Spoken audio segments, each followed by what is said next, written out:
உதயநிதி பேசினது சரின்னு நீங்க நினைக்கிறீங்களா சார்? உதயநிதி மட்டுமல்ல, திமுகவை உருவாக்கிய அண்ணாதுரையே தவறு செஞ்சிருக்கிறார். இவன் பேசுன இந்த வீடியோவை அவங்க குடும்பத்தில் இருக்கக்கூடிய பெண்களை உட்கார வச்சுட்டு உதயநிதியால பார்க்க முடியுமா? ஒரு தடவை பார்த்து தான் பாரு. உனக்கு மகள் இருக்குல்ல, உனக்கு தங்கச்சி இருக்குல்ல, உனக்கு மனைவி இருக்குல்ல, வீட்டுல ஒரு ஒட்டுமொத்த பொம்பளை உட்கார வச்சுக்க, நடுவில் நீ உட்காரு. உதயநிதியை நான் என்ன கேக்குறேன்னா, நீ பால் டாயில் எது குடிச்ச? ஒரு நடிகைக்காக நடிகைக்காக நீ மட்டும் பால் டாயில் நடிகைக்காக கொடுப்ப. அப்ப விஜய் ஒரு நடிகை கூட நட்போடு இருக்க கூடாதா? கார் ரேஸ் எதுக்கு நடத்தின? 100 கோடி செலவு பண்ணி. ஃப்ரெண்டு ஆசைப்பட்டார். ஃப்ரெண்டோட அண்ணன் ஆசைப்பட்டார். ஃப்ரெண்டு கார் ரேசர் கிடையாது, ஃப்ரெண்டோட அண்ணன் கார் ரேசர். அவங்க ஆசைப்பட்டாங்க, நீங்க நடத்தல. ஏமா அப்ப வீட்டு காசு எடுத்து நடத்தின? அதுக்கு ஆர்எஸ் பாரதி இப்போ 2 நாட்களுக்கு முன்னாடி சொல்லியிருந்தாரு, புடவையை பிடிச்சு உருவனதுக்கு இதுக்கெல்லாம் வழக்கு பதிவு செய்யல. இது எல்லாமே அன்னைக்கே துரைமுருகனை அடிச்சு கை காலை உடைச்சு ஜெயில போட்டுருந்தாக்கா ஆர்எஸ் பாரதி இப்படி பேசியிருக்க மாட்டாரு, உதயநிதி இப்படி பேசியிருக்க மாட்டாரு, ஸ்டாலின் இப்படி பேசியிருக்க மாட்டாரு. அன்னைக்கே தவறு பண்ணிட்டாங்க ஜெயலலிதா. ஆனா திமுக அதை பெருமையா சொல்லுது, திராவிட நாடுக்கு விளக்கம் கொடுத்தவரே எங்கள் கலைஞர். அதுதான் நாங்க சொல்றோம். அந்த பெருமையா சொல்றாங்க. அதுதான் சொல்றேன். அதுக்கு அவங்க கிட்ட வேற விளக்கம் சொல்லுவாங்க. அதுதான் இரட்டை அர்த்த வசனம்ங்கிறது. இப்ப இவரோட என்ன சொன்னாரு? தண்ணின்னு சொல்லிட்டு கடைசி நான் காவிரி தான் சொன்னேன்னு சொல்லிட்டாரு. விவசாயிகளை ஏமாற்றக்கூடிய ஒரு பட்ஜெட்டாகத்தான் இது இருக்கு. அவங்க உண்மை சொல்றாங்களோ, திமுக பொய் சொல்றாங்களோ, அதுல மாற்று கருத்து இல்லை. ஆனா விவசாயிகளை ஏமாற்றக்கூடிய ஒரு பட்ஜெட் தான் இது. ஏன்னா முக்கியமான விஷயமே ஜூன் மாசம் திறக்க வேண்டிய தண்ணி மேட்டூர்ல இருந்து திறக்கப்படல. நீங்க சொல்றது சரி, நல்லதா இருந்தா அதை நான் ஏத்துக்கிறது சரிதானே? ஆமா, அதுதான் இந்த அரசு காப்பி அடிக்குதுன்னு எப்படி சொல்லுவாங்க? ஆமா, பின்ன காப்பி அடிக்கிற திட்டம் தான். மத்திய அரசு சொன்னது நல்லது, அதையே நம்ம செய்யலாம் அப்படிங்கிறது தானே. ஆமா, அதை வெற்றினியா மாத்துறீங்க. மத்திய அரசோட திட்டம் தான். அதே மத்திய அரசு திட்டத்தை மேல வெற்றின்னு ஓட்டுறதுனால அது மாநில அரசு திட்டம் ஆயிடுமான்னு கேக்குறேன். 125 நாள் வேலை திட்டம் யாரோடது?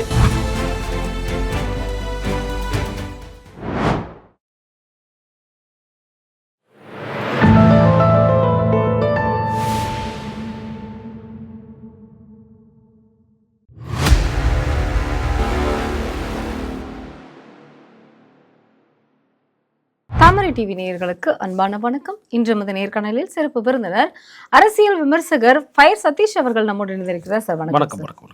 இன்னைக்கு தமிழக பட்ஜெட்டை தான் எல்லாரும் ஆவலா எதிர்பார்த்துட்டு இருந்தோம். இதுல முக்கியமாக விவசாயிகள் எதிர்பார்த்துட்டு இருந்த ஏதாவது ஒரு பட்ஜெட் கிடைக்குமா அப்படின்னா ஒரு சில மாற்றங்கள் கொண்டு வந்திருக்காங்க அப்படின்னு நிறைய விவசாய சங்க தலைவர்கள் எல்லாம் சொல்றாங்க. ஆனா இன்னைக்கு இந்த பட்ஜெட் தாக்கல் செய்வதற்கு முன்னாலே திமுக பிளாக் ஷர்ட்டோட எதிர்ப்புகள் தெரிவிக்கிறோம் அப்படிங்கிற மாதிரி வந்தாங்க. இது எதற்காகனா உதயநிதியை கைது செய்ததற்காக அப்படின்னு சொல்லி வந்தாங்க. அது முதலாவது நாளே அதை செஞ்சுருக்கணும். அதை செய்யாமல் இன்னைக்கு எதிர்ப்பு தெரிவிக்கிறோம், சவால் விடுறோம் அப்படின்லாம் வந்திருக்காங்க. இதை நீங்கள் எப்படி பார்க்குறீங்க சார்? இல்லை, இப்போது என்னை பொறுத்த வரைக்கும் 2 கட்சிகளுக்குமே மக்கள் மீது அக்கறை இல்லை அப்படின்னு தான் நம்ம சொல்ல முடியும். ஒருத்தர் மாற்றி ஒருத்தர் குறை சொல்லிக்கிறாங்க, ஒருத்தர் மாற்றி ஒருத்தர் வசைப்பாடிக்கிறாங்க, ஒருத்தரை மாற்றி ஒருத்தர் ஒரு வரம்பு இல்லாமல் பேசிக்கிறாங்க. நேற்று பார்த்தீங்கன்னு சொன்னாக்கா ஆதவ அர்ஜுனா இனிமேல் டாய்லெட் உதயநிதி என்று தான் அவர் அழைக்கணும் அப்படின்னு அப்படி பேசுகிறாரு. இவர் என்னன்னா தண்ணி வரலன்னு இவர் ஒரு மாதிரி பேசுகிறாரு. இதே நம்ம எந்த அரசியலை நோக்கி போய்கிட்டு இருக்கோம்னு நமக்கு ஒன்றும் புரியல. காமராஜர், கக்கன் போன்ற ஜாம்பவான்கள்லாம் செய்த, எம்ஜிஆர் போன்ற, ஜெயலலிதா போன்ற ஆட்கள் எவ்வளோ பெரிய அரசியல் பண்ணாங்க, எப்படி ஒரு நாகரிகமாக பேசுவாங்க. ஆனால் இன்றைக்கி இந்த அரசியல் மேடையில் 2 கட்சிகளுமே நாகரிகமே இல்லாமல் பேசக்கூடிய ஒரு சூழ்நிலை இன்னைக்கு இருக்குது. முதல்வர் விஜயாக இருக்கட்டும், எதிர்கட்சி தலைவர் உதயநிதியாக இருக்கட்டும், 2 பேருக்குமே நாகரிகமாக பேசுவது என்ன என்பது இது வரைக்கும் தெரியல. அவரும் மைக்கை பிடிச்சா என்ன பேசுகிறோன்னு தெரிய மாட்டேங்குது. அவரும் ஏதோ சினிமா படத்தில் பேசுகிற மாதிரி வசனம் பேசுகிறாரு, இவரும் கொச்சையாக பேசுகிறாரு. இவரோட கட்சியில் இருக்கக்கூடிய நேத்திகா ஆதவ அர்ஜுனா அதுக்கும் ஒரு படி மேலே போய் பேசியிருக்காரு. அப்போ ஒட்டுமொத்தமாகவே இவர்கள் மக்கள் மீது அக்கறை இல்லாத எதிர்கட்சி தலைவர், மக்கள் மீது அக்கறை இல்லாத ஆளுங்கட்சி முதலமைச்சர், இப்படி தான் இவங்க இருக்கிறாங்களே தவிர மற்றபடி நமக்கு சூப்பர் எல்னினோ வந்திருக்கு. இதனால் இப்போ நமக்கு ஆல்ரெடி நமக்கு குறுவை சாகுபடிக்கு தண்ணி கிடையாது, அடுத்து சம்பா சாகுபடி இருக்குது. அதுக்கு என்ன பண்ண போகிறோம்? இந்த வேளாண் பட்ஜெட்டில் கூட இந்த வறட்சியினால் ஏற்பட்ட பாதிப்புக்கு விவசாயிகளுக்கு என்ன பண்ண போகிறோங்கிறத சொல்லாமல் 27,000 கோடி நாங்கள் கடன் கொடுக்க போகிறோம், பயிர் கடன் கொடுக்க போகிறோம் தான் சொல்கிறாங்களே தவிர இந்த குறுவை சாகுபடிக்கோ சம்பா சாகுபடிக்கோ வறட்சினால் பாதிக்கப்படும் போது அதுக்கு என்ன பண்ணணுங்கிறத இது வரைக்கும் அவங்க ஆராயவே இல்லை. இந்த பட்ஜெட்டில் அதுக்கான ஒரு அறிவிப்பு கொடுக்கவே இல்லை. அதுவே மிகப்பெரிய ஒரு தவறு. அது மட்டும் இல்லாமல் இந்த வேளாண் பட்ஜெட்டில் பார்த்தீங்கன்னாக்கா கரும்புக்கும் சரி நெல்லுக்கும் சரி இவங்க தேர்தல் வாக்குறுதியில் என்ன கொடுத்தாங்களோ அதை இவங்க செய்யலை. 3,500 ரூபான்னு சொன்னாங்க, ஆனால் 3,500 ரூபாய் இன்னைக்கு நிர்ணயிக்கலை. ஏற்கனவே பழசு என்ன இருந்துச்சோ அதுதான் கரும்புக்கும் இருக்குது, நெல்லுக்கும் இருக்குது. அப்போ இதுவே மிகப்பெரிய ஒரு ஏமாற்று வேலை. இன்னொன்று, தானியங்கி கிடங்குகள் அமைச்சு தரோம் தேர்தல் வாக்குறுதியாக கொடுத்தாங்க. ஆனால் இந்த வேளாண் அறிக்கையில் பார்த்தீங்கன்னாக்கா அதுக்கான ஒரு அறிவிப்பு எதுவுமே இல்லை. புதுசாக நாங்கள் தானியங்கி கிடங்குகள் அமைப்போம், நெற்கடை அதாவது நெல் மூட்டைகளை பாதுகாப்பதற்குன்னு அதுவும் பெருசாக ஒன்றும் இல்லை. அப்போ விவசாயிகளை ஏமாற்றக்கூடிய ஒரு பட்ஜெட்டாகத்தான் இது இருக்குது. அவங்க உண்மை சொல்கிறாங்களோ திமுக பொய்யை சொல்கிறாங்களோ அதில் மாற்று கருத்து இல்லை. ஆனால் விவசாயிகளை ஏமாற்றக்கூடிய ஒரு பட்ஜெட் தான் இது. ஏன்னா முக்கியமான விஷயமே ஜூன் மாதம் திறக்க வேண்டிய தண்ணி மேட்டூர்லேருந்து திறக்கப்படலை. அப்போ திறக்கப்படலைன்னும் போது எவ்வளவு பயிர்கள் பாதிக்கப்படும் டெல்டா மாவட்டத்தில் அதை மதிப்பீடு செய்து அதற்கு விவசாயிகளுக்கு என்ன செய்யணுங்கிறத செய்யலை. ஏற்கனவே இவங்க தேர்தல் வாக்குறுதியாக கொடுத்த அந்த வேளாண் கடன்களை முழுவதுமாக ரத்து பண்ணணும்னு சொன்னாங்க. ஆனால் அவங்க என்ன பண்ணிட்டாங்க, 50,000க்குள்ள கடன் வாங்கினவங்களுக்கு தான் நாங்கள் தள்ளுபடி பண்ணுவோம், 1 லட்சத்துக்கு மேலே 2 லட்சத்துக்கு மேலே கடன் வாங்கலும் தள்ளுபடி பண்ண மாட்டேன்னு அதுலேயும் விவசாயிகளை ஏமாற்றிட்டாங்க.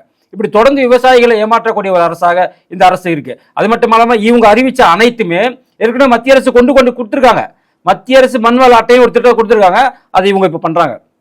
மத்திய அரசு விஞ்ஞான ரீதியாக ஏஐ மூலமாக எப்படி வந்து விவசாயத்தை பெருக்க வேணும்னு ஏற்கனவே ஒரு திட்டத்தை மத்திய அரசு கொடுத்துருக்கு. அதே திட்டத்தை தான் இவங்களும் செயல்படுத்துறாங்க. அது மாதிரி இப்போ மத்திய அரசு கொடுத்து விவசாயிகளுக்கு கொண்டு வந்த திட்டங்கள் அனைத்திலுமே ஏற்கனவே திமுக ஸ்டிக்கர் ஒட்டினாங்க. இப்போ அந்த திமுகவுடைய கலைஞர் என்ற ஸ்டிக்கரை எடுத்துட்டு இவங்க வெற்றி என்ற ஸ்டிக்கர் ஒட்டுறாங்க.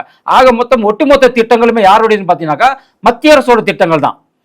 இதுக்கு முன்னாடி திமுக என்ன பண்ணாங்க அப்படின்னா அவங்களோட கலைஞர் ஸ்டிக்கர் ஒட்டிப்பாங்க. இப்போ வெற்றி இந்த ஸ்டிக்கர் ஒட்டுறாங்க.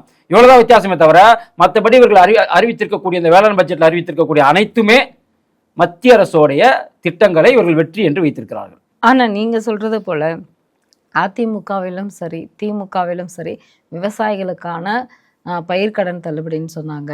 நீங்கள் நகையெல்லாம் கொண்டு போய் அடமான வைங்க, நாங்கள் வந்து அதை வந்து முழுசாக எவ்வளோ வச்சாலும் நாங்கள் மீட்டு தரேன்னு சொன்னாங்க.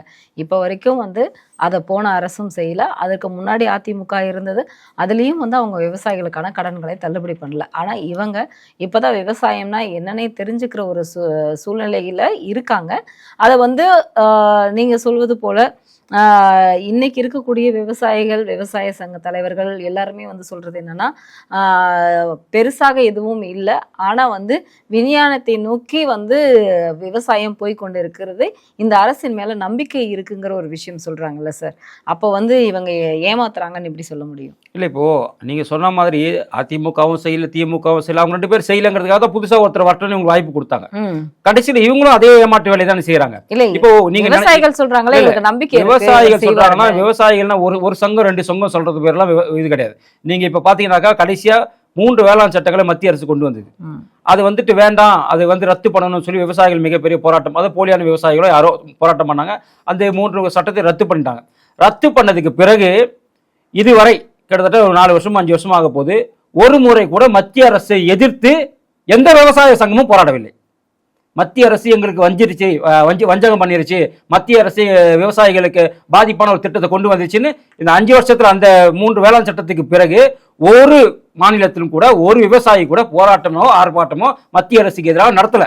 ஏன்னா மத்திய அரசு இன்னமும் கூட வருடத்துக்கு 6,000 ரூபாய், அது மழைக்காலமாக இருந்தாலும் வறட்சியாக இருந்தாலும் வறட்சி இல்லைனாலும் முப்போகம் விளைஞ்சாலும் விளையினாலும் விவசாயிகளுக்கு சேர வேண்டிய அந்த பணத்தை கொடுக்குறாங்க. அதே போல யூரியா மானிய முறையில் கொடுக்குறாங்க. விவசாயிகளுக்கு தேவையான அதாவது சோலார் மின்சக்தி மூலமாக இயங்கக்கூடிய மோட்டார் பம்புகளை கொடுக்குறாங்க. இப்படி மத்திய அரசு அனைத்துமே தமிழக அரசு மட்டும் நான் சொல்ல, இந்தியாவில் இருக்கக்கூடிய ஒட்டுமொத்தமாக இருக்கக்கூடிய மாநில அரசு விவசாயிகளுக்கு செய்வதை விட மத்திய அரசு அதிகமான திட்டங்களை விவசாயிகள் கொடுத்திருக்கு. மாநில அரசு மானியத்தை விட மத்திய அரசோட மானியம் அனைத்து வகையிலுமே அவங்களுக்கு கிடைக்குது. உர மானியத்திலிருந்து உங்களுக்கு வந்துட்டு மோட்டார் பம்பு செட்ல வைக்கக்கூடிய அந்த சூரிய மின்சக்தி தகுதி மானியம் உள்பட நிறைய மானியங்கள். இப்போ லேட்டஸ்டா ஒரு விஷயத்தை கூட பண்ணியிருக்காங்க. ட்ரோன் மூலமா அவங்களுக்கு மருந்து தெளிக்கிறதுக்கான வசதியை கூட ஏற்படுத்தி தரப்போறதா மத்திய அரசு சொல்லியிருக்கு. அப்போ இது எல்லாமே மத்திய அரசு செய்தது. மத்திய அரசு செய்ததை நாங்கள் செய்தது போல் காட்டினா மட்டும்தான் விவசாயிகள் இந்த அரசு பரவாயில்ல. இப்போ கூட விவசாயிகள் ஏன் இந்த அரசு விஞ்ஞான ரீதியா போகுது, இது எல்லாமே மத்திய அரசு கொண்டு வந்த திட்டங்கள். இல்ல, போன அரசு செய்யாததை இந்த அரசு வந்து மத்திய அரசாங்கத்துக்கு வந்து அவங்களோட வந்து ஒன்றிணைந்து செயல்படுவதாக வந்து செய்யலாம்ல. ஏன்னா போன அரசு மத்திய அரசை வந்து ஒன்றிய அரசை குறை சொல்லி கொண்டுதான் இருந்தது. ஆனா இந்த அரசு ஒன்றிணைந்து நம்ம செயல்படுவோம் அப்படிங்கிற மாதிரி தானே இருக்கு. அப்ப அது பாராட்டத்தக்க வேண்டும். ஆமா, உண்மைதான். நான் சொல்றேன், இப்ப 125 நாள் வேலை திட்டத்தை ஏற்றுக்கொண்டது அவங்க. திமுக ஆட்சியில் 124 நாள் வேலை திட்டம் நாங்க ஏத்துக்க மாட்டோம், பேரை மாத்துங்க, அது போராட்டம் எல்லாம் பண்ணாங்க. ஆனா இவங்க அந்த 125 நாள் இன்னொரு 25 நாள் இன்க்ரீஸ் பண்ணி நாங்க 150 நாட்களாக அவங்களுக்கு கொடுக்க போறோம்னு இந்த அரசு சொல்லியிருக்கு. இதெல்லாம் பாராட்டுக்குரிய விஷயம். சில விஷயம்லாம் பாராட்டுக்குரிய விஷயம். ஆனா நான் என்ன சொல்ல வரேன்னா, இது எல்லாமே மத்திய அரசோடைய திட்டங்களை காப்பி அடிச்சு இவங்க திட்டம்னு சொல்றாங்கன்னு சொல்றேன். நான் வந்து தாவேக அரசு செய்யல, திமுக அரசு செய்யல நான் சொல்ல வரல. நான் சொல்றது இது எல்லாமே மத்திய அரசு கொடுத்த திட்டங்கள். சொல்றது சரி, நல்லதா இருந்தா அதை நான் ஏத்துக்கிறது சரிதானே. ஆமா, அதுதான் இந்த அரசு வந்து காப்பி அடிக்குதுன்னு எப்படி சொல்லுவாங்க? ஆமா, பின்ன காப்பி அடிக்கிற திட்டம் தான். மத்திய அரசு சொன்னது வந்து நல்லது, அதையே நம்ம செய்யலாம் அப்படிங்கிறது தானே. ஆமா, அதை வெற்றினியா மாத்துறீங்க. மத்திய அரசோட திட்டம் தான். அதே மத்திய அரசு திட்டத்தை மேல வெற்றின்னு ஓட்டுறதுனால வந்துட்டு அது மாநில அரசு திட்டம் ஆயிடுவான்னு கேக்குறேன். 125 நாள் வேலை திட்டம் யாரோடையது? மத்திய அரசு. அதுல ஒரு 50 நாள் 25 நாள் இன்க்ரீஸ் பண்ணிட்டு அது வெற்றி 150 நாள் வேலை திட்டம் போட்டாக்க ஒத்துக்க முடியுமா? அது போலதான் எல்லாமே. இவர்களும் அவர்களை போல ஸ்டிக்கர் ஓட்டுறாங்க, இவ்வளவுதான் விஷயமே தவிர மற்றபடி விவசாயிகளுக்கு இவர்களாக ஏதாவது செஞ்சாங்களான்னு கேட்டா கிடையாது. மத்திய அரசோட இதை இவங்க சேர்த்து கொடுக்குறாங்க, இவ்வளவுதான். இப்ப நீங்க முக்கியமா பாத்தீங்கன்னாக்கா, இதுக்கு முன்னாடி அந்த பொது பட்ஜெட் எடுத்துங்க, இவங்களும் 55,000 கோடி பற்றாக்குறை தான். இது வரைக்கும் வந்த மாநில அரசு எல்லாமே 55,000 கோடி பற்றாக்குறையில் தான் இருக்காங்க. இதுல முக்கியமாக இப்போ விவசாயிகள் எடுத்துக்கிட்டாக்கா, நீங்க வெறும் மண்ணில் விவசாயம் பண்றவங்க மட்டும் விவசாயி கிடையாது. கடல்ல மீன் பிடிக்கிறவனும் விவசாயி தான். அவனை கடல் விவசாயின்னு சொல்லணும். அவனும் உணவு தான் உங்களுக்கு வந்து அறுவடை பண்ணி கொடுக்குறான். இந்த விவசாயியும் உங்களுக்கு உணவு தான் அறுவடை பண்ணி கொடுக்குறான். அந்த விவசாயிக்கு தேர்தல் வாக்குறுதியாக தாவேக அரசு என்ன சொல்லியிருந்தாங்க? அந்த 45 நாள் மீன்பிடி தடைகாலத்தப்ப 20,000 ரூபாய் அந்த ஒரு குடும்பத்துக்கு நாங்க கொடுப்போம் அப்படின்னு சொன்னாங்க, தேர்தல் வாக்குறுதி. ஆனா நேற்று பட்ஜெட்ல என்ன சொல்லியிருக்காங்க? வெறும் 7,000 ரூபாய் தான் கொடுப்பேன்னு சொல்லியிருக்காங்க. இது எவ்வளவு பெரிய ஒரு மோசமான ஒரு முன்னுதாரணம் சொல்லுங்க. உங்களோட தேர்தல் வாக்குறுதி என்ன? 7,000 ரூபாயில மரியம் வில்சன் குடும்பம் நடத்திடுவாரா? 7,000 ரூபாயில அந்த 45 நாள் குடும்பம் நடத்த முடியுமா? அந்த 45 நாள் வந்து விஜய் குடும்பம் நடத்திடுவாரா? இல்ல அவங்க அமைச்சர்கள் யாராச்சும் குடும்பம் நடத்த முடியுமா? இல்ல அவங்க எம்எல்ஏக்கள் யாராவது குடும்பம் நடத்த முடியுமா? அவங்களுடைய ஸ்ரீநாத் என்ற அமைச்சர் இருக்கார் இல்லையா, மீன்வளத்துறை அமைச்சர், அவர் அந்த 7,000 ரூபாய் வச்சு 45 நாள் குடும்பத்தை ஓட்டிடுவாரா? ஒரு நாளைக்கு ஒரு மீனவன் கடலுக்கு போயிட்டு வந்தாக்கா அவனுக்கு 1,500 2,000 ரூபாய் வரைக்கும் இல்ல 1000 ரூபாய் வரைக்கும் கிடைக்கும் அவனுக்கு. அப்போ ஒரு நாளைக்கு 45 நாள் அவன் வேலை இல்லாத இருக்கும் போது அவனுக்கு கிட்டத்தட்ட 45,000 ரூபாய் அவனுக்கு வருமானம் போகுது. 45,000 ரூபாய் வருமானம் போகக்கூடிய இடத்துல நீ வெறும் 7,000 ரூபாய் தான் கொடுப்பேன்னு சொன்ன அந்த மீனவனுக்கு அவன் எப்படி குடும்பத்தை ஓட்ட முடியும்? அவன் எப்படிங்க குழந்தைய படிக்க வைக்க முடியும்? அந்த அவன் குடும்பத்துக்கு எப்படி அவன் சாப்பாடு போட முடியும்? எப்படி அவன் அத்தியாவசிய தேவைகள் நிறைவேற்றி கொள்ள முடியும்? அவன் வாடகை வீட்டுல இருந்தாக்கா வாடகை எப்படி கொடுக்க முடியும்? அப்ப ஒரு மக்களுக்கான முதல்வர், ஏழைகளுக்கான ஒரு முதல்வர் சொல்லக்கூடிய ஜோசப் விஜய் என்ன பண்ணிருக்கணும்? கொடுத்த தேர்தல் வாக்குறுதி 20,000 கொடுத்துட்டு போயிடலாமே. அந்த 20,000 கூட அவங்க 45,000 வருமானத்துக்கு பாதி தொகை தான். அதை கூட உங்களால கொடுக்க முடியல, தேர்தல் வாக்குறுதி நிறைவேற்ற முடியலன்னு சொன்னா அப்ப எப்படிப்பட்ட அரசு இது? அப்போ ஒட்டுமொத்தமாக கடல் விவசாயிகளை வஞ்சிக்கிறது, நில விவசாயிகளை வஞ்சிக்கக்கூடிய அரசாக தான் இந்த அரசு இருக்கு. சென்ற ஆட்சியில அவங்களுக்கு 15,000 வீடு கட்டி தருவாங்க, ஒரு வீடு கூட கட்டி தரல. அட்லீஸ்ட் அந்த திட்டத்தையாவது இவங்க நிறைவேற்றி கொடுப்பாங்கன்னு பார்த்தாக்கா மீனவர்களுக்கு அதையும் இவங்க செய்யல. அப்போ இந்த அரசு உண்மையிலேயே உழைப்பாளிகளாக இருக்கக்கூடிய மக்களுக்கு உணவளிக்கக்கூடிய இந்த 2 தரப்பையுமே வஞ்சிக்கக்கூடிய ஒரு அரசாக தான் இந்த அரசு இருக்கு. ஆனா இன்னைக்கு பாத்தீங்க அப்படின்னா சாய்குமார் அவர்கள் சொல்லியிருக்கக்கூடிய ஒரு முக்கியமான ஒரு விஷயம், இந்த கடன் வந்து நீண்டுகிட்டே தான் போகும், இது வந்து சரி செய்வதற்கு வந்து ஆண்டுகள் வந்து பல ஆகும் அப்படின்னு சொல்லி அவரே வந்து ஓப்பன் ஸ்டேட்மெண்ட்டா நேற்று சொல்லியிருக்கிறாரு. அப்படி ஏன்னா நிதிச்சுமையில வந்து தமிழக அரசு இருக்கு. அப்படி இருக்கக்கூடிய பட்சத்துல வந்து மக்களே அதை புரிஞ்சுக்கிறாங்க. அப்படிங்கும் பொழுது வந்து இதை நிறைவேற்ற முடியாது அப்படிங்கிறது வந்து இந்த அரசும் சொல்லல, நாட்கள் எடுக்கும் அப்படிங்கறது ஓப்பன் ஸ்டேட்மெண்ட்டா சொல்லியிருக்காங்களே சார். அப்போ வந்து நம்ம காத்திருக்கிறதுல தவறு இல்லையே. இல்ல, இப்போ இது தேர்தல் வாக்குறுதி கொடுக்கறதுக்கு முன்னாடி யோசிச்சிருக்கணும். தேர்தல் வாக்குறுதி கொடுக்கறதுக்கு முன்னாடியே நம்முடைய வருவாய் இவ்வளவுதான், 3,50,00,000 ரூபாய் தான். அது உள்ள வந்து பார்த்தாதானே 3,50,000 கோடி தான் நம்மளோட. இருங்க, இல்ல கடன் உள்ள வந்து பார்த்தாங்க. இருங்க, வருஷம் பட்ஜெட் போடுறாங்க. நம்ம 10 வருஷத்துக்கு ஒருத்தர் பட்ஜெட் போற மாதிரி பேசுறீங்க. அவங்க 5 வருஷத்துக்கு ஒருத்தர் பட்ஜெட் போற மாதிரி பேசுறீங்க.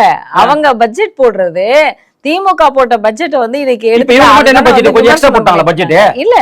இப்போ இவங்க வந்து அவங்க ஆட்சிக்கும் அதிகாரத்திற்கும் அரசியலுக்கும் புதுசாக இருக்கக்கூடிய ஒரு கட்சி இன்னைக்கு உள்ள வந்து இதுதான் பட்ஜெட், இதுதான் வந்து அரசியல் அப்படிங்கறத தெரிஞ்சுக்கிறாங்க. அப்ப வந்து எனக்கு ஒரு விஷயம் புரியல. நீங்க உள்ள ஆட்சிக்கு வந்த பிறகு நாங்க புதுசுன்னு சொல்றீங்களே, தேர்தல் வாக்குறுதி கொடுக்கும் போது புதுசு பழசுன்னு தெரியலையா?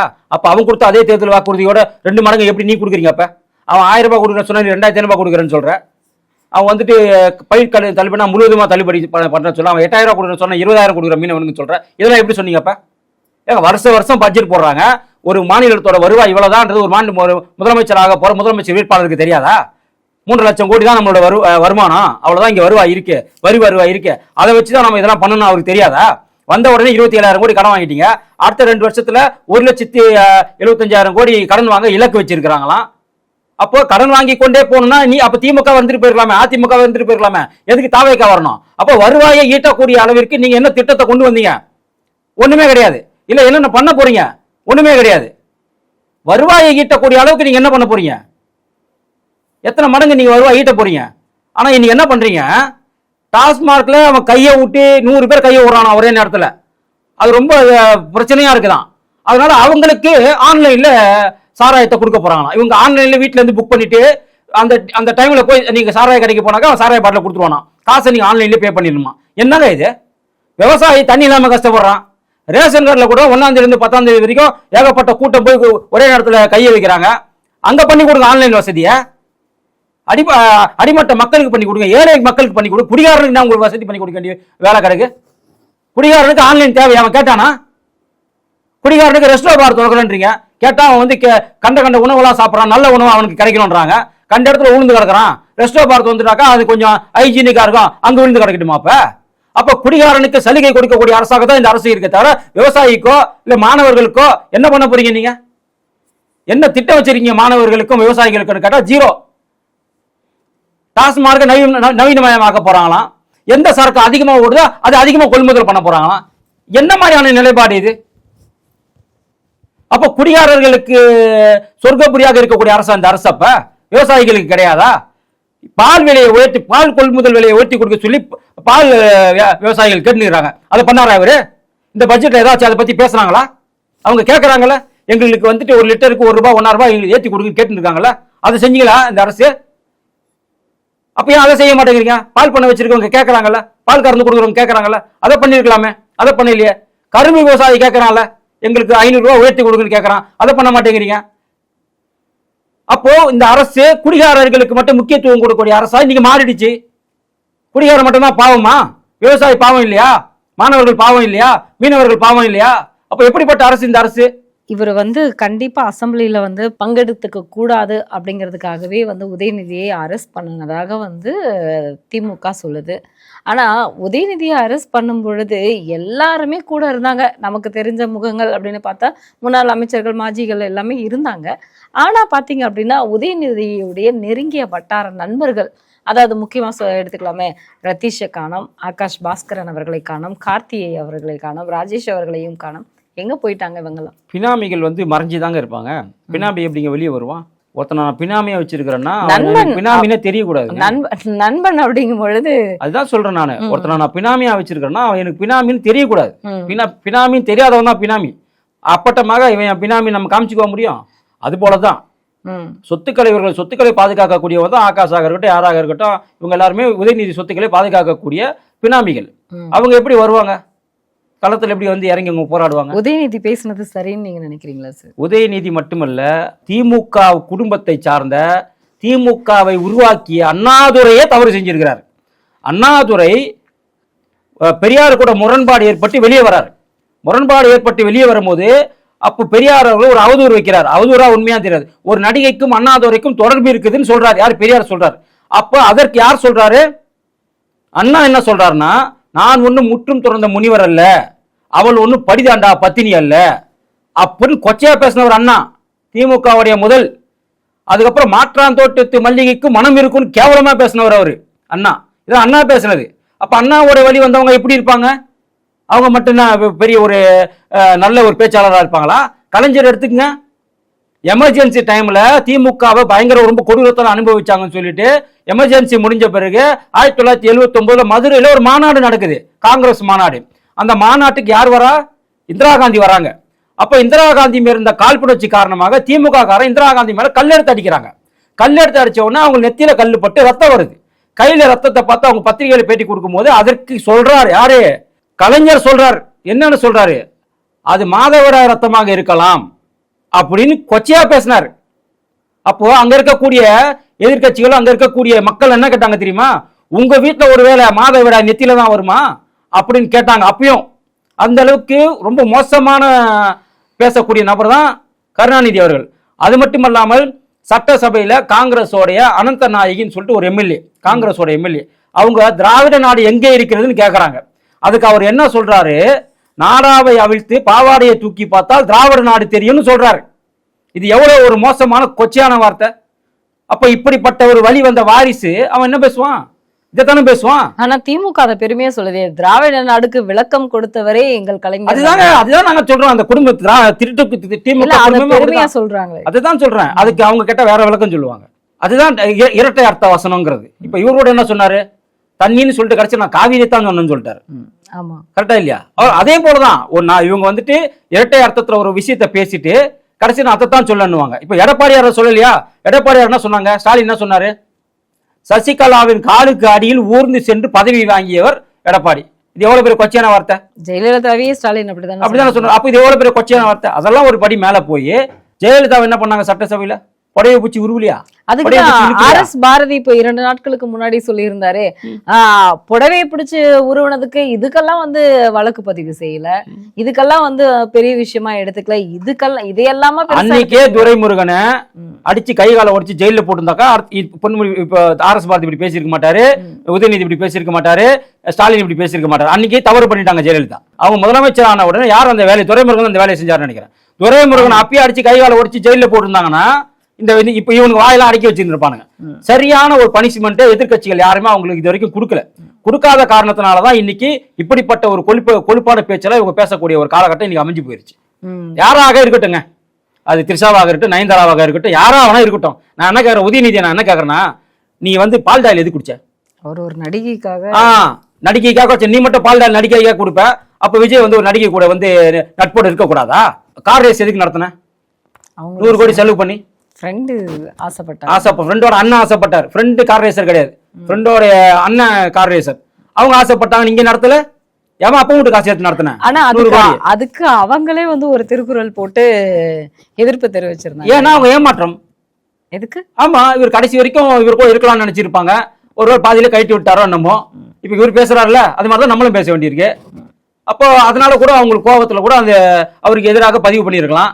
ஏன்னா எனக்காக நீ 50 கோடியில துபாயில வீடு வாங்கி கொடுத்த, எனக்காக 100 கோடி செலவு பண்ணி கார் ரேஸ் எல்லாம் நடத்தினேன், இப்போ என் கூட இருக்காரா இல்லையான்னு தெரியலன்ற எண்ணம் அவங்களுக்கு இருந்திருக்கலாம். அதனால கூட அவங்க அது மாதிரி ஒரு பதிவை போட்டுருந்துருக்கலாம். இப்படிலாம் நாங்க சொன்னா, இப்படிலாம் நாங்க சொல்றோம்னு வச்சுங்களேன், இது தப்பா ரைட்டா? தப்பு தானே. அப்ப நீ அதை மாதிரி பேசுறப்ப நாங்க பேசினா அவதூறு தானே இது? நான் மு க ஸ்டாலின் மேல, ஸ்டாலினுடைய பையன் மேல அவதூறு பரப்புறது தானே அர்த்தம். அப்ப நீ விஜய் மேல பரப்புறது பேர் என்ன கேட்டா, ஒட்டி ஏதோ பண்ணிட்டாங்களாம், ஏஐல ஏதோ பண்ணிட்டாங்களாம். நீ ஒத்துக்க வேண்டியது தானே? ஆமா, நான் அப்படிதான் பேசணும், ஒத்துன்னு போக வேண்டியது தானே? அதையே ஒட்டினாங்க வெட்டினாங்க, நீ எதுக்கு தேவையில்லாம அதை மறைக்கணும்? இன்னைக்கு பொன்முடியை கூட பிடிவாரண்ட், ஏன்னா அவர் அந்த சைவம் வைணவம் பேசியிருந்தார்ல, அதுக்கு கூட பிடிவாரண்ட் கொடுத்துருக்கு இன்னைக்கு கோர்ட்டு. சனாதனத்தை பற்றி பேசுபவன் ஒவ்வொருவனும் அனுபவிப்பான். இதை சனாதனத்தை எதிர்ப்பவன் பெண்களை மதிக்க தெரியாது. சனாதனத்தை ஒழிப்பேன்னு சொல்லுவன் பெண்களையும் ஒழிப்பான். பெண்களுக்கு மரியாதை கொடுக்க மாட்டான். பெண்களுக்கான எந்த ஒரு முன்னேற்றத்துக்கு தடையா இருப்பான். சனாதனத்தை மதிப்பவன் மட்டுமே நரேந்திர மோடியை போல பெண்களை மதிப்பவனாக இருப்பாங்க. மற்றபடி சனாதனத்தை நான் எதிர்ப்பேன், சனாதனம் டெங்கு கொசு மலேரியா சொல்றவன் எவனுமே குடும்பத்தில் இருக்கிற பொம்பளை கூட மதிக்க மாட்டான். அப்புறம் எப்படி நாட்டில் இருக்கிற பொம்பளை மதிப்பான்? இவன் பேசுற இந்த வீடியோவை அவங்க குடும்பத்தில் இருக்கக்கூடிய பெண்களை உட்கார வச்சுட்டு உதயநிதியால பார்க்க முடியுமா? ஒரு தடவை பார்த்து தான் பாரு. உனக்கு மகள் இருக்குல்ல, உனக்கு தங்கச்சி இருக்குல்ல, உனக்கு மனைவி இருக்குல்ல, உனக்கு 2 அம்மா இருக்காங்கல்ல, வீட்டுல இருக்கிற ஒட்டுமொத்த பொம்பளையும் உட்கார வச்சுக்க, நடுவில் நீ உட்காரு. என்ன சார் 2 அம்மாங்கிறீங்க? 2 அம்மாங்க அவருக்கு. தயால் அம்மா, அப்புறம் இன்னொருத்தவங்க பேருனா ராஜாத்தி அம்மா. 2 அம்மாங்க அவருக்கு. 2 ஆயா, சாரி மாத்தி சொல்லிட்டேன், 2 பாட்டி. அம்மா கூட எனக்கு தெரியலங்க. ரைட், அதை நான் சொல்ல விரும்பல, விட்டுடுங்க. கட் பண்ணி வெட்டிக்கிட்டு எதனா போட்டு விட்டுருப்பா, இல்லை அந்த இடத்துல எதனா போட்டு விட்டுருப்பா. எத்தனை சரி, நான் எனக்கு தெரிஞ்சு ஒரு அம்மா, இவங்க யாரு? துர்கா ஸ்டாலின். இல்ல, நீங்க ஒரு கேஸ் வந்துச்சு அவர் மேல, அந்த ஃபாத்திமா பாபுன்னு ஒரு கேஸ் வந்துச்சு, அதை சேர்த்து சொல்றீங்களோ? ஏங்க, ஒரு கேஸ் கண்ணுக்கு தெரிஞ்சு வந்தது, வராத கேஸ்லாம் என்ன பண்ணுவீங்க? கண்ணுக்கு தெரிஞ்சு ஒரு கேஸ். சரி விடுங்க சார், விட்டுருங்க, அதெல்லாம் விட்டுருங்க. நம்ம யாரையும் மேலே அவதூறு பரப்ப நம்ம இங்க வரல. அப்புறம் நமக்கும் உதயநிதிக்கும் வித்தியாசம் எல்லாம் போயிடும். நான் என்ன சொல்றேன், உதயநிதி பேசின பேச்ச அவங்க வீட்டில் இருக்கக்கூடிய அவங்க 2 பாட்டி, அவங்க அம்மா, அவங்க தங்கச்சி, அவங்க ஒய்ஃபு, அவர் பொண்ணு, இது மாதிரி சுத்தி மகளிர் அணி, அவங்கள மகளிர் அணிலாம் இருப்பாங்க இல்லையா, மகளிர் அணி மூத்த நிர்வாகிகள், கனிமொழி உள்பட எல்லாரையுமே உட்கார வச்சு நடுவுல சோஃபால இவர் உட்கார வச்சு வீடியோவை போட்டு ரசிக்க சொல்லுங்க. அப்ப தெரியும். ரசிக்க சொல்லுங்க. நல்லா ரசிப்பாங்களா? அப்போ ஊரா வீட்டு பொண்ணுன்னா மட்டும் உனக்கு அல்வா சாப்பிட்ற மாதிரியா? உன் வீட்டு பொண்ணுங்கன்னா மட்டும் குத்து விளக்கா? இதெல்லாம் வந்துட்டு நான் கேட்கல. மக்கள் இன்னைக்கு காரி துப்புறாங்க திமுகவை. எவ்வளவு பேர் நல்ல பேரை சம்பாதி திமுக இன்னைக்கு உதயநிதி ஸ்டாலினால கெட்ட பேர் ஆயிடுச்சு. ஒட்டுமொத்தமா ஒரே நாள்ல சென்செக்ஸ் சரியும் பாருங்க. 1000 புள்ளிகள் சரிந்தது, 2000 புள்ளிகள் சரிந்ததுன்ற மாதிரி ஒரே நாள்ல திமுகவுடைய மொத்தமானத்தையும் வாங்கிட்டாரு உதயநிதி. இருக்கிற கொஞ்ச நஞ்ச பொம்பளைங்க ஓட்டம் இன்னைக்கு போயிருச்சு. டோட்டலா முடிஞ்சு போச்சு. அப்போ உதயநிதியால கட்சிக்கு லாபம் கிடையாது, நஷ்டம் தான். கஷ்டப்பட்டு அவங்க தந்தை ஸ்டாலின் அவர்கள் ஊரா பிரயாணம் பண்ணி அந்த போராட்டம், இந்த போராட்டம், இந்த ஆர்ப்பாட்டம், அந்த ஆர்ப்பாட்டம்னு மத்திய அரசுக்கு எதிராக பொய்யான பரப்புரைகள் எல்லாம் பண்ணி அவர் சேர்த்து வச்ச ஒட்டுமொத்த செல்வாக்கையும் இன்னைக்கு சரித்து விட்டார் உதயநிதி. இதான் நடந்திருக்கு.